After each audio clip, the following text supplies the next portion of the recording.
마찬가지로 봉이산입니다. 봉이산에 그 아침 일찍 올라갔다 정상까지 올라갔다 내려오다 보면은 이런 햇살이 이렇게 따뜻하게 어떤 이렇게 비춰지는 그런 어떤 능선이라든가 그런 부분이 있습니다. 여기도 마찬가지로다. 여기 어떤 개나리가 이제 시작되는 부분, 뒤에 배경으로 개나리가 시작되는 부분이 하고 덩쿨에, 그러니까 실제로 눈으로 보기에는 개나리의 어떤 생명력과 이 넝쿨의 마른 넝쿨의 어떤 약간 반대된 개념으로다 그 생명력이 없고 생명력이 시작이 되고, 그런데 제 그림에서는 비슷하게 색깔로 다 처리됐어요.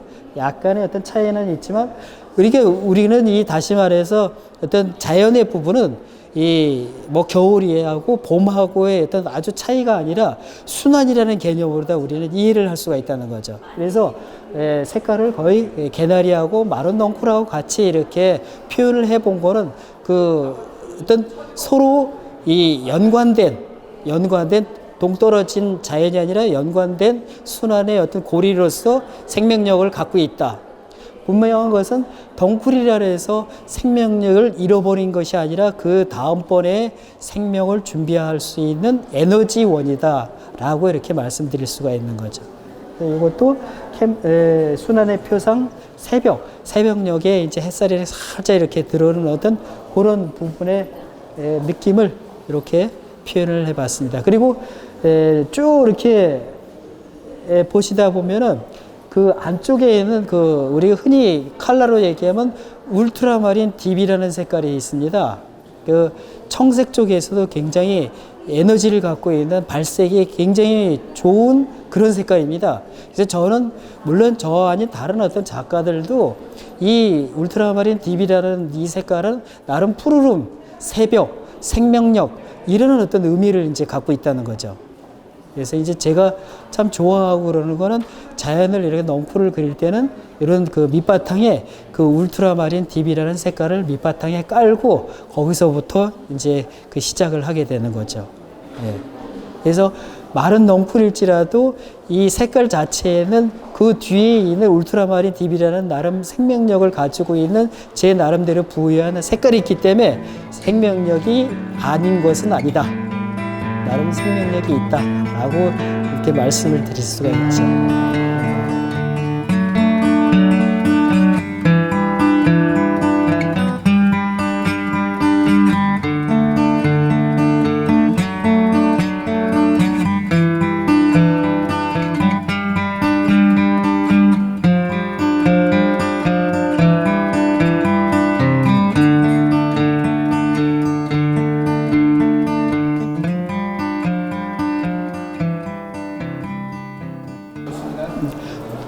이 그림은 보시다시피 다른 그림의 어떤 넝쿨의 이미지하고 다른 어떤 일송정, 해랑강, 백두산을 소재로 해서 그린 그림입니다.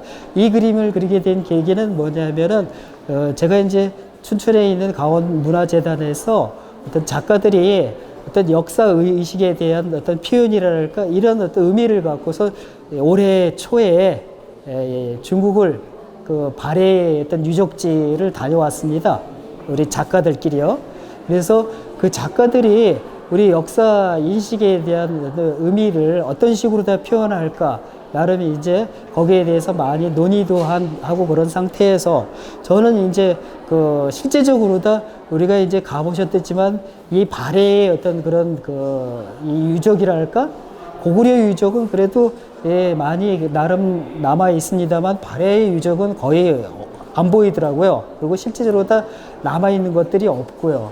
그래서 저는 이제 그 발해권에 우리 역사의 발해권에 있는 그 지역에 백두산도 있고 그 다음에 일송정, 뭐 해랑강 물론 근대화해 갖고 어떤 의미를 부여한 거지만은 실제적으로 다 이 용정이라는 지역에 일송정이 실제로 있습니다. 그런데 1938년인가요?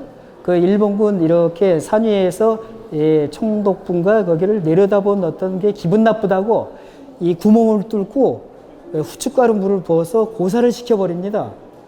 일본 애들이. 예. 그런 다음에 이제 그 우리가 이제 노래의 가곡에 일송정 푸른 소리라는 어떤 가곡이 있지 않습니까?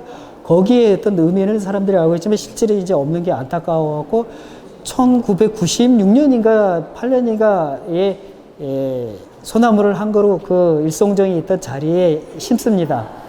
예.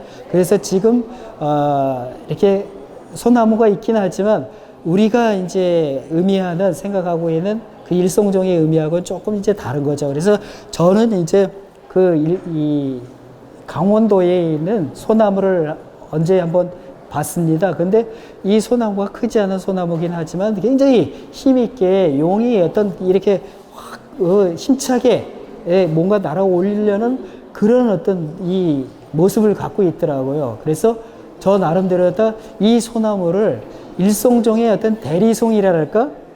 그런 쪽으로 다 해서 이제 일송종을 같이 일송종과 서로의 어떤 그 지역은 다릅니다. 일송종이 있는 자리, 해랑강이 있는 자리, 백두산이 있는 자리는 다 물론 이렇게 큰 이 땅덩어리에서 뭐 이렇게 같은 지역이라고 할 수 있지만 많이 차이가 납니다. 그런데 저는 이제 그 역사 의식에 대한 것보다 이 남아있는 어떤 유적에 대한 의미를 부여하기보다는 우리 어떤 그 현존하고 있고 나름 우리 조선과 이전과 지금의 어떤 이 뭔가 정기라 그럴까요? 이런 의미를 부여하는 백두산과 일송정과 해랑강을 같이 구성해서 엮어봤습니다. 표현을 해봤습니다.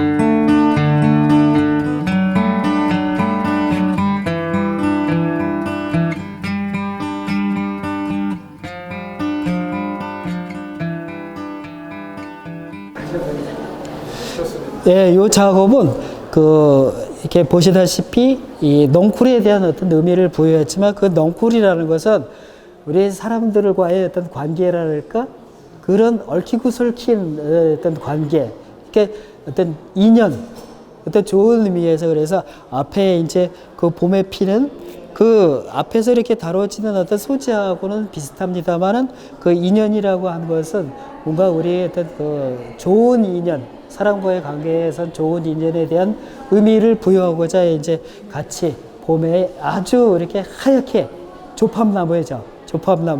조팝나무를 같이 이 넝쿨에 대비해서 이렇게 표현을 해본 거죠.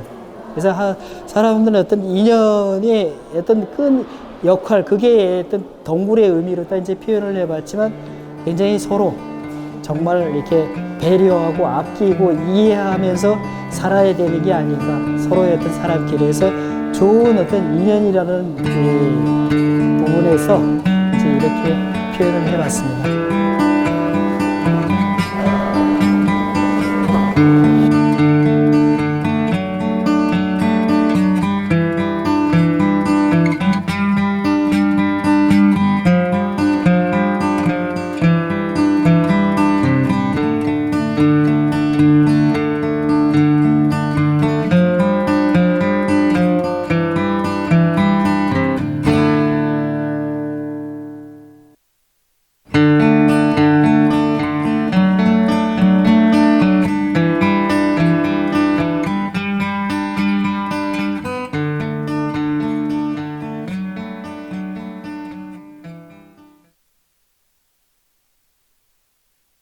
요 덩굴도 그 제가 다니는 봉이산에 그 올해의 2월 달에 그 덩굴의 어떤 그 숲의 이미지입니다. 그래서 우리는 흔히 넝쿨이라고 하는 어떤 푸르름 생명력을 잃고 이렇게 약간 시각적으로 보기에 어떤 누런 어떤 색깔이랄까 색이 바랜 듯한 느낌, 어떤 녹색이라든가 생명력을 의미하는 녹색이라든가 이런 거가 없는 상태의 누런 어떤 느낌이 드는데 실제로 그걸 이제 나름 반대적인 의미로도 한번 해석을 해봤어요.